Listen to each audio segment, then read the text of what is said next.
আসসালামু আলাইকুম। প্রিয় হোমিও বন্ধু, আজকে আপনাদের সালফার মেডিসিনের জ্বালা নিয়ে আলোচনা করব।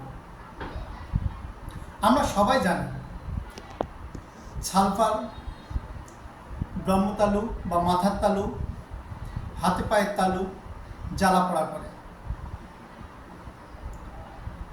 এবং উত্তপ্ত থাকে।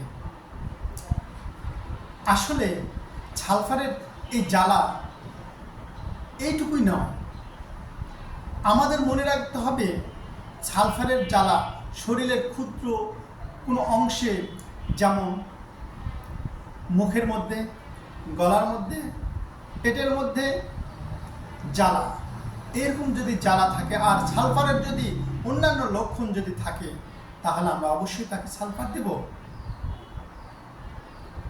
শুধু তাই নয়, সালফারের যেখানে জ্বালা করে ঠিক সেখানে বেলোডোনার মতো উত্তপ্ত হয়, গরম হয়।